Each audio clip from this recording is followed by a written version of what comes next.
आज हम लोग इंसुलिन के बारे में पढ़ेंगे। इंसुलिन एक प्रोटीन हार्मोन है जो कि स्रावित होता है पैनक्रियाज के बीटा सेल्स और लैंगरहैंस के द्वारा। ये महत्वपूर्ण भूमिका निभाता है कार्बोहाइड्रेट चयापचय में, वसा के चयापचय में, अमीनो अम्ल के अंतर्ग्रहण में और प्रोटीन संश्लेषण में। इंसुलिन जो है ये महत्वपूर्ण एनाबॉलिक हार्मोन है क्योंकि शरीर में ये एनाबॉलिज्म की प्रक्रिया को बढ़ाता है। इसके टारगेट टिश्यूज या लक्ष्य अंग है कंकाली पेशी, यकृत, एडिपोज ऊतक और हृदय। ये आरबीसी, जीआई ट्रैक्ट के एपिथेलियल कोशिकाओं में और वृक्क की ट्यूबुलर एपिथेलियल कोशिकाएं इसके प्रति संवेदनशीलता नहीं दर्शाती या इंसुलिन के ऊपर कार्य नहीं कर पाती है।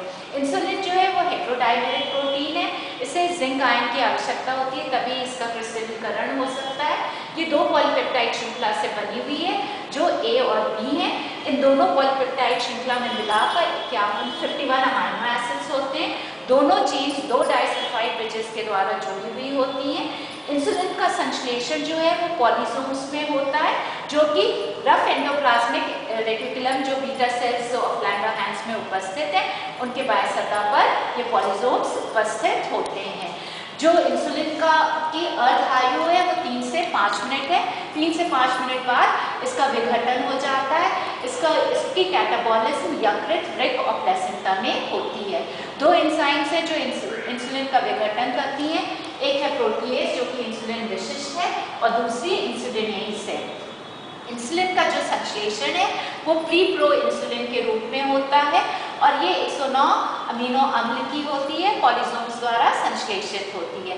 फिर सिग्नल पेप्टिडेज एंजाइम जो कि रफ एंडोप्लाज्मिक रेटिकुलम के बाह्य सतह पे उपस्थित होती है, इसमें से पेप्टाइड श्रृंखला जो कि 23 अमीनो अम्ल की है उसे विघटित कर देती है और प्री प्रो इंसुलिन में परिवर्तित हो जाती है जिसमें 86 अमीनो एसिड्स होते हैं।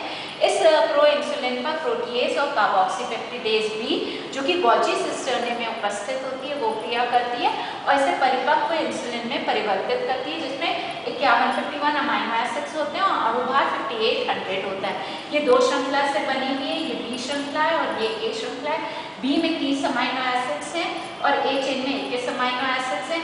ये दो डाइसल्फाइड सेतु से जुड़े हुए हैं। ए और बी में दोनों में पहले डाइसल्फाइड ब्रिज 7 अमीनो एसिड में और दूसरे में ए चेन का 19, बी चेन के 20वें अमीनो एसिड से डाइसल्फाइड लिंकेज बना रहा है। एक अंतरा श्रृंखला डाइसल्फाइड आबंध उपस्थित है ए चेन में जो कि छठे अमीनो एसिड को 11वें अमीनो एसिड से जोड़ता है। इंसुलिन के जो ग्राही हैं वो ग्लाइकोप्रोटीनिक प्रकृति के हैं।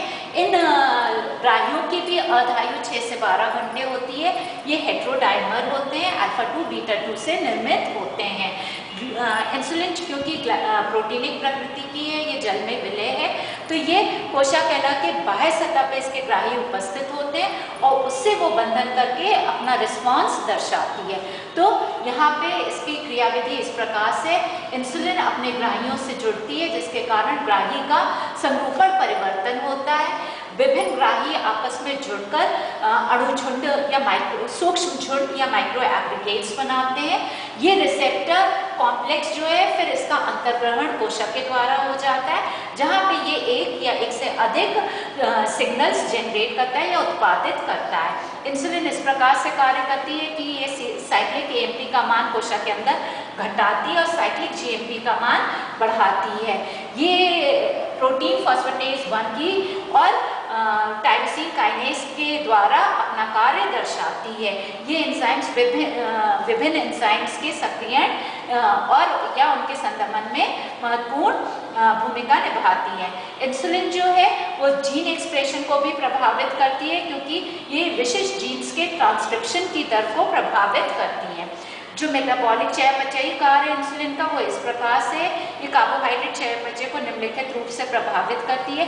ये ग्लाइकोजन संग्रहण को बढ़ाती है शरीर में, इसके लिए ये ग्लूकोज का अंतर्ग्रहण करवाती है कोशिकाओं के द्वारा। कोशिकाएं जो है बाह्य कोशिकीय द्रव से ग्लूकोज को लेते हैं।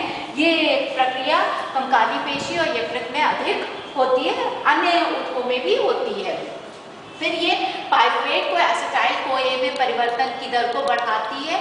ग्लाइकोजेनेसिस जो यकृत और कंकाली पेशी में हो रही है उसकी मांग को बढ़ा देती है और ग्लूकोनियोजेनेसिस और ग्लाइकोजेनोलाइसिस को घटाती है। मतलब जो प्रक्रियाएं ग्लूकोनियोजेनेसिस नव ग्लूकोज उत्पत्ति नहीं होती है क्योंकि ग्लूकोज पर्याप्त मात्रा में कोशिका में उपस्थित है, और ग्लाइकोजन विखंडन की आवश्यकता नहीं है क्योंकि ये खुद ग्लाइकोजेनेसिस को बढ़ा रही है। तो इसका इंसुलिन का प्रभाव ये होता है कि रक्त में ग्लूकोज का मान घट जाता है। फिर ये लिपिड चयापचय को भी प्रभावित करती है। ये मुक्त वसी अम्ल और का मान घटा देती है और ट्राइग्लिसराइड संचय को बढ़ाती है कोशिकाओं में। लाइपोलिसिस को इसलिए घटाती है क्योंकि पर्याप्त मात्रा में ग्लूकोज उपस्थित होता है जिसे ऊर्जा के लिए उपयोग में लिया जाता है। तो इसलिए प्लाज्मा में मुक्त वसी अम्ल का मान घट जाता है क्योंकि यहाँ ट्राइग्लिसराइड का विखंडन कम हो रहा है, इसलिए मुक्त वसी अम्ल का मान प्लाज्मा में घट जा रहा है। ये वसी अम्ल के संश्लेषण को बढ़ाती है क्योंकि वसी अम्ल का संश्लेषण बढ़ रहा है, इसलिए एडिपोज ऊतक में ट्राइग्लिसराइड का संश्लेषण भी बढ़ जाएगा और कीटोजेनेसिस को ये घटा देती है। तो इसका प्रभाव ये होता है कि कोशिकाओं में एडिपोज ऊतकों में वसा की मात्रा बढ़ती है। फिर ये प्रोटीन चयापचय को भी प्रभावित करती है। ये इंसुलिन जो है प्रोटीन संश्लेषण को बढ़ाती है, इसके लिए अमीनो अम्ल का अंतर्ग्रहण कोशिकाओं के द्वारा उसको बढ़ाने के लिए उन ट्रांसपोर्टर्स के संश्लेषण को बढ़ाती है जो अमीनो अम्ल के अंतर्ग्रहण के लिए आवश्यक है, क्योंकि अमीनो एसिड ऐसे ही कोशिका के अंदर प्रवेश नहीं करते, वो ट्रांसपोर्टर्स की सहायता से ही प्रवेश करते हैं। तो उन ट्रांसपोर्टर्स की सिंथेसिस को बढ़ाती है। इंसुलिन जो है वो प्रोटीन एनाबॉलिक इफेक्ट दिखाती है, प्रोटीन का संश्लेषण बढ़ाती है ग्रोथ हार्मोन की उपस्थिति में। तो इसे हम परमिसिव एक्शन कहते हैं।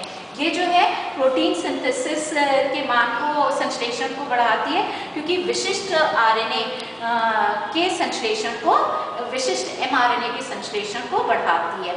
फिर पॉलीअमीन्स की सिंथेसिस को बढ़ाती है। रक्त में पोटेशियम और फॉस्फेट के मान को घटा देती है। ये ग्रोथ में वृद्धि होती है ग्रोथ में, और सेल प्रोलिफरेशन विट्रो बाहर परिस्थितियों में ये कोशिकाओं की संख्या बढ़ाती है और ग्रोथ इन विवो कोशिका की वृद्धि को अंदर बढ़ाती है। डेफिशिएंसी के इंसुलिन की कमी से हाइपरग्लाइसीमिया होता है जिसके कारण डायबिटीज मेलाइटस रोग उत्पन्न होता है।